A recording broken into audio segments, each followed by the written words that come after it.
I'm Anand Naidu, and welcome to a special edition of The Heat. As the United Nations marks its 80th anniversary, we will focus on development, a key pillar of the UN Charter. It's not just economic growth, but a comprehensive process that uplifts people's livelihoods, advances technology, promotes education, and ensures sustainability. China's efforts to promote the UN's Sustainable Development Goals through its Global Development Initiative, or GDI, were mentioned this week during the General Assembly. The Global Development Initiative can be an important mechanism to help accelerate progress on the 2030 agenda around the world, and I took good note of the points expressed by the distinguished Prime Minister of China in relation to the objectives and in relation to the mechanisms putting in place to make the initiative even more effective at global level. In New York, my colleague Elaine Reyes spoke with the acting administrator of the UN Development Programme, Haoliang Xu, about the importance of development cooperation. We're, talking at a time when we see a lot of, tensions in the world, right? Geopolitical tensions. You have trade tensions, right? You have polarization among countries and within societies, right? So this is a time when we have a lot of challenges. This challenge is also compounded by crises like climate, right? That is affecting people across the board, right? That does not respect borders. Right? Unregulated migration is clearly a challenge to many societies, right? To countries. So at this time, what the UNDP is trying to say is that, development is, probably one of the good solutions, right, to all these challenges, because investing in development, right, is investing in stability. You keep people at home. If you provide opportunities at home, the need for unregulated migration will decline significantly. If you provide the stability to countries or communities in conflict, in crisis, you stabilize the communities, you bring people back home, right? And you actually, lay the foundations for recovery, right? So I think what we're saying that this is a time actually for more multilateral development cooperation, which have produced the results. This is not time to reduce that commitment. So I think we're quite convinced that a lot more can be achieved if we stay the course.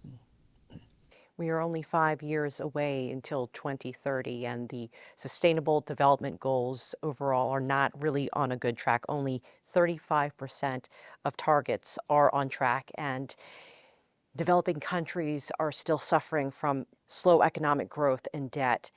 How is the issue of financing, and how is that being addressed to help some of these countries accelerate and make quicker, faster progress to try to meet that goal?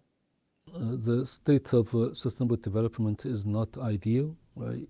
You mentioned only 35% of the SDGs are either on track or having modest, progress, which in reality means that 1 in every 5 people is still living in poverty, right? And 2.5 billion people in the world, almost 1 in 3, right, do not have internet access, right? So the challenges are really serious, right? One of the reasons for this is the lack of financing for development, right? But this issue has to be looked at very carefully, right? When we say financing, normally people think about government budget, right? Public resources. But evidence is very clear.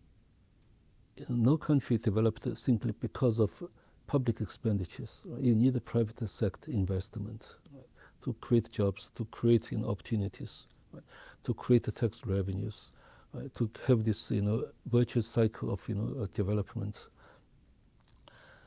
But this is the source of the problem, because in many developing countries, they do face the pressure for the fiscal space, right? Because there's heavy indebtedness, right?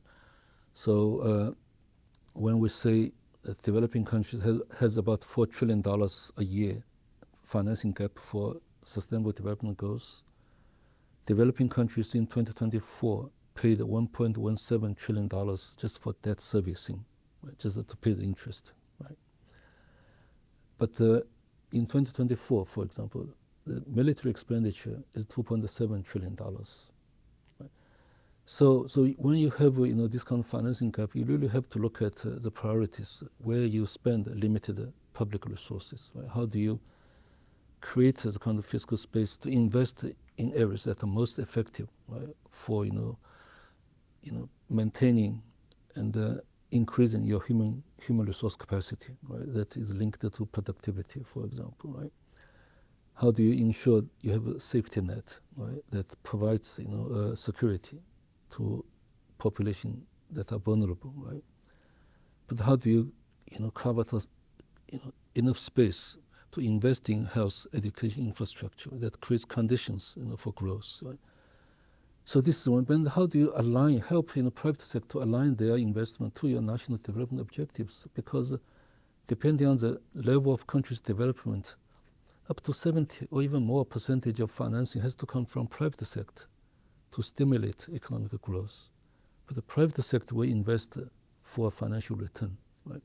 So how do you work with the private sector to generate the financial return, but also be supportive of your national development objectives? For example, to invest in green economic transitions, right, in renewable energy, right, in other areas that really are important for the country's economic future. Right?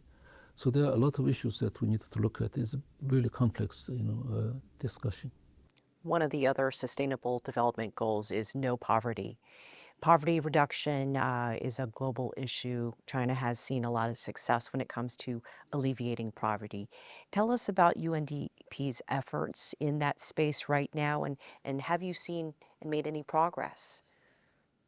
Poverty reduction is a result of a lot of development effort, right? It's, if you invest in education, right, you create a capable workforce, right, that can earn a decent income, right? Therefore reduce poverty, right? If you invest in healthcare, for example, you provide a healthy population, right?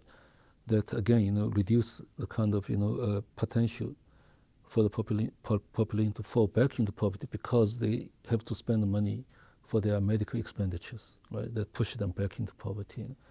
So the poverty reduction is a result of really a lot of development efforts, private sector development, jobs, and so forth, right?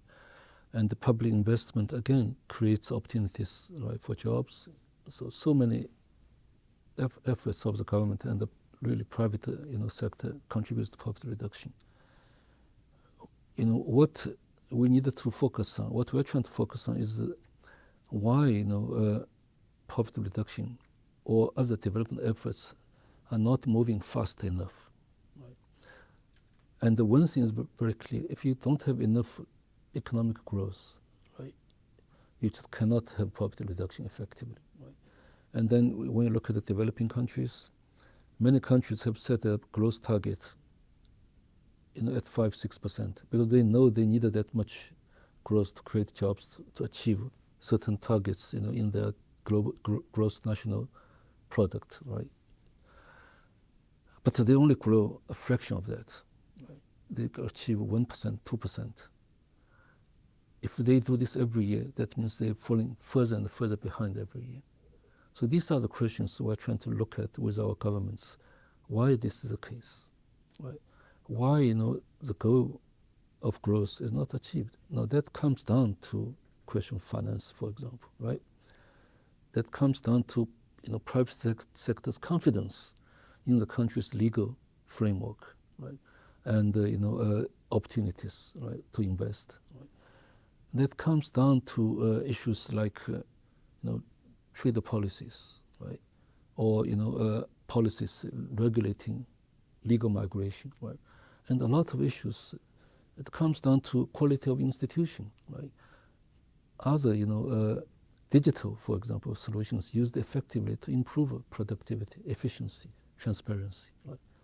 So these are, the kind of thought process, we're trying to go through, working with our governments to look at, why, certain objectives are not achieved, and then try to really address what reforms are needed, right, to allow changes to take place, and we achieve our goals. So we try to work really more and more on development strategies with a systems approach to look at what are interconnected for something to happen. Again, not very easy. China is an important development partner for many countries around the world, especially in trade and investment. It's also a key leader. You mentioned green technology a moment ago. How does UNDP see China's role in helping accelerate sustainable development? China, has achieved a lot, right, in its own, development, effort. Again, over the last 45 years, right, since China opened up, the GDP per capita really has grown by 100 times. Right? That is phenomenal. Right? They've lifted, I think now more than 800 million people out of poverty. Right? And China is now the second largest economy in the world, and so forth. But China, of course, still has a lot of development challenges. Right? The Chinese government, recognizes that. They're using their 5-year planning instrument, right, to, address these remaining challenges, such as, regional imbalances, right, that still needs attention.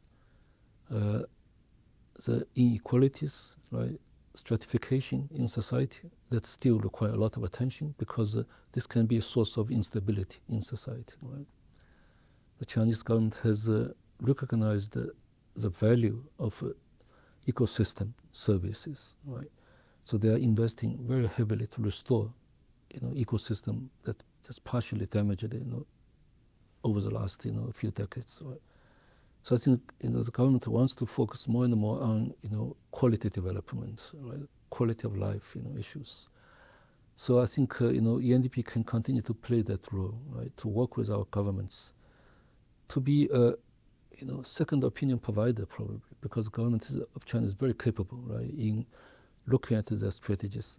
But I think we can, be a second opinion provider, right, be a source of consultation, right, and bring international experience and practices, right, to help. And so the experience of China, over the last 45 years, you can say partly is a try and error. Right? They are traveling on a path that no other country has traveled. Right? So there's no precedent. So they really have to, look at the issues, come up with, options, solutions, and not all solutions worked as expected. Right? So they correct, these, mistakes, but then, come up with the right approach, right, and achieve results at a scale. As a founding member of the United Nations, China has consistently championed multilateralism, dialogue, and sustainable development. But the world is running out of time to achieve the UN's Sustainable Development Goals by 2030. To discuss what can be done, let's bring in our panelists. From Berlin, Wang Huiyao is founder of the Center for China and Globalization. From Cape Town in South Africa, Sanusha Naidu is associate researcher at the Nelson Mandela School of Public Governance at the University of Cape Town. And Ottaviano Canuto is senior fellow at the Policy Center for the New South. He joins us right here in Washington, D.C. Thanks, everyone, for being with us. Wang Huiyao, let me start with you. The theme for this year's General Assembly is Better Together. But right now, if we look at the world, it seems to be split into two very distinct camps. On the one side, we have those countries that champion multilateralism and cooperation. Is led by China and encompasses most of the global south. And then, of course, we have the rest of the world. What does the report card look like on how the world is working together to implement and reach these Sustainable Development Goals by 2030? Thank you. Yeah, I think that we are actually getting into a period of very uncertainty. I think United Nations is the best thing has ever happened to the world 80 years ago, and that actually kept the world largely in peace. But we see a lot of minimizing and, of course, downgrade of the role there. But I think that the great thing that actually happened is the Sustainable Development proposed about 10 years ago that is actually achieved quite a lot of success, but unfortunately also has been delayed to a large extent by many countries. But you are right. We see the world is really divided into make me great again or make the world great again. And I think that China and many other global South countries, BRICS countries, are really pushing for these regional efforts to save this multilateral system. When we have a multilateral system, is not functioning effectively like sustainable development. China actually proposed the GDI, Global Development Initiative. I think in that sense, the GDI is still really making a lot of progress there, and thanks for China and many other countries. But we need to really bring back the UN, bring back the focus. Right. So I think this 80 years anniversary is a great time to reflect and to rethink, and also to refocus on efforts that we all made, and for example, on climate change. Yeah, just one thing. Development. Yeah, just one thing briefly, Wang Huiyao. We mentioned time. 2030 is only 5 years away. Realistically, can these goals become reality by then? Well, I think that, of course, we can if we really put our efforts together, and for this development initiative, absolutely. But for the sustainable development, which is 2030 agenda, that is only 5 years away. So we need to really work hard on that. And so absolutely, I think it depends on how countries can work together with a multilateral spirit. And I think if that is really in slow progress, I see a lot of regional efforts being made there. Like in China and ASEAN and many other countries are still doing much of that. Okay, let me go to Ottaviano Canute for his view on this. Ottaviano, 10 years ago, September 2015, world leaders adopted the 2030 Sustainable Development Plan. There was a 15-year action plan to address global challenges and achieve a more sustainable and equitable future. However, with just 5 years, as I said, to go, there are concerns that are growing over that deadline. Here is the President of the General Assembly. Let's listen to her. Only 35% of the SDGs are on track. Nearly half, 47%, are seeing insufficient progress. 18% have gone into even reverse. Our challenge is not a lack of solutions. It's a lack of political will. Sometimes intentionally, it's a lack of resources. So, Ottaviano, here we heard from the President of the General Assembly there talking about lack of resources, lack of political will. What do you see as the most significant challenges to making these SDGs a reality? Right, and a pleasure to be back here. I have a strong connection with the SDGs, because when I was a vice president at the World Bank, I accompanied and participated in the transition from the Millennium Development Goals to the Sustainable Development Goals. Clearly, there has been mixed results so far. We have seen some progress in the expansion of the access to education, on maternal and child health, and digital infrastructure. Clearly, as the report lays out, notable reductions in child and maternal mortality, and also on universal electricity access and basic health intervention. On the other hand, over 800 million people remain in extreme poverty. The report refers to more than 700 million people are undernourished, and more than 2.3 billion face food insecurity. Access to clean water, sanitation, and hygiene is still inadequate for billions. We still have, the climate change, of course, remains an acute crisis, and so on. And with important different regional differences, as has already been mentioned.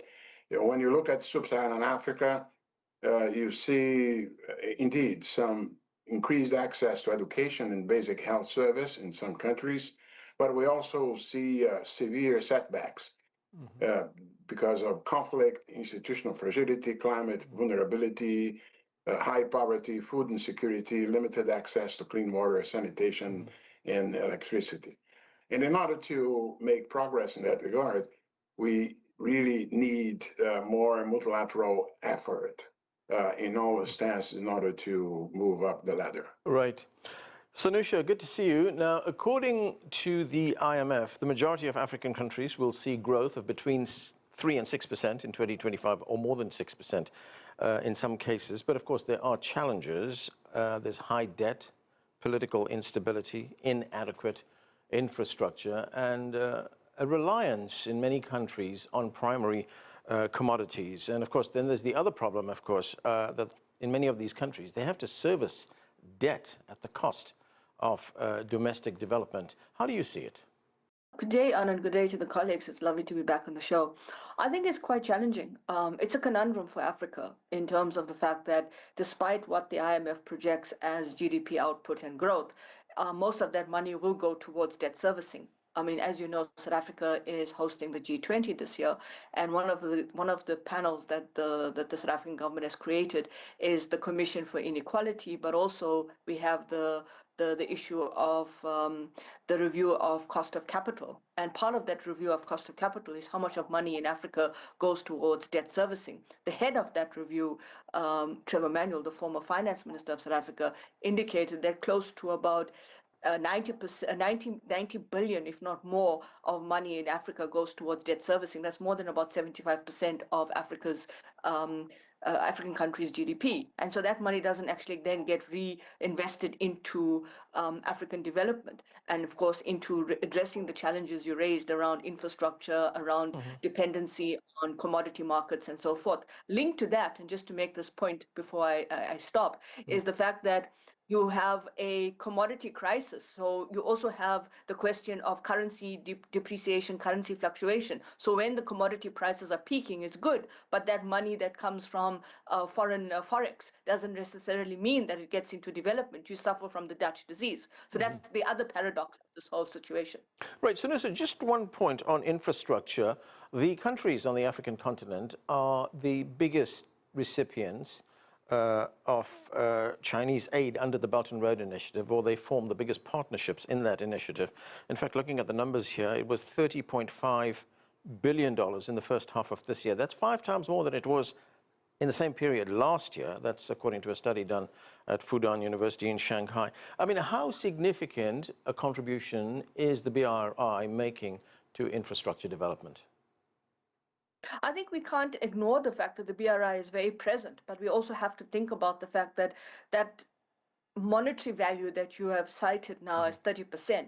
However, we need to disaggregate what it means. Is it concessional finance? Is it money that comes in soft loans? Is it money that has to basically also have what we're now seeing as concessional financing, where there is this question around how does Chinese private sector or Chinese companies get back the money that they're investing in infrastructure in Africa? So we have to be cautious as well in terms of the fact that whilst we applaud the Chinese in the BRI, we also have to think about how does the BRI intersect with the China-Africa Forum, the FOCAC Forum, which is the Forum on China-Africa Cooperation. Is that new money under BRI, or is it money that also falls under FOCAC? The second point, Anand, is to make here is that if this has to be paid back, over what period of time, how much of that linked back to China and linked back to where this money is coming from? Is it the Chinese state, or is it also now a hybrid system where it involves the private sector, and the private sector in any country around the world wants to have a return on investment? Wang Huiyao, you mentioned the GDI, the Global Development Initiative, just a moment ago. That was proposed by Chinese President Xi Jinping 4 years ago. What kind of contribution is that making to achievement of the Sustainable Development Goals? Well, I think it's very, very important because development is still the key. I think that the most successful experience of China for the last 40 years of opening and reform is really development. Development is the hard truth that China has actually found. So I think, President Xi actually proposed that 4 years ago, that Global Development Initiative. Basically, it supported Global Belt and Road Initiative, but also it supported the development. China also set up a development aid agency quite a few years ago. And you can see that this development initiative has also recently been announced by Chinese Premier Li Qiang that there will be more support, more project, and more assistance networks and small and beautiful project to be really launched. And so I think, we have to really, in the public domain, the public policy arena of the global situation, that we still have to work on the development, which is not only Chinese experience, but also the experience can be shared with developing countries. Ottaviano, there has been progress made in development around the world, but I was looking at one figure: 8.9% of the global population will still be living in extreme poverty by 2030. That's an alarming number there.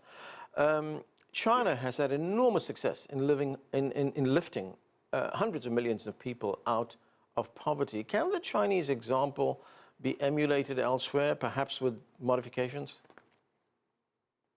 Well, definitely so. There are many lessons that can be adapted from the successful Chinese experience of hyper-growth with poverty reduction.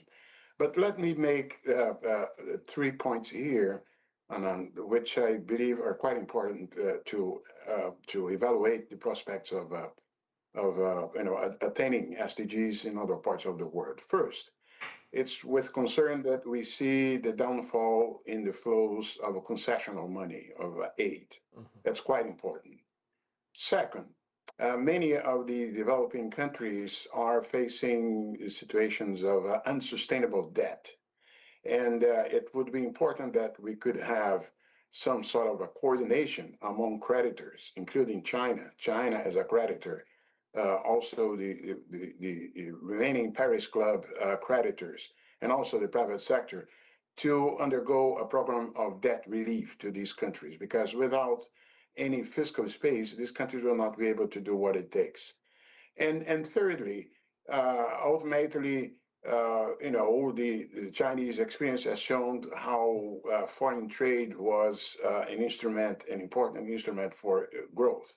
And so we should avoid the kind of return to protectionism that we have seen this year, because that doesn't bode well for the achievement of poverty reduction in the world.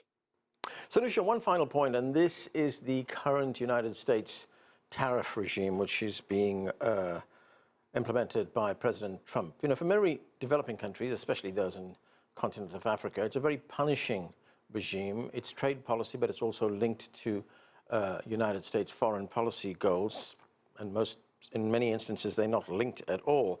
But on the other hand, China has removed all tariffs from African countries.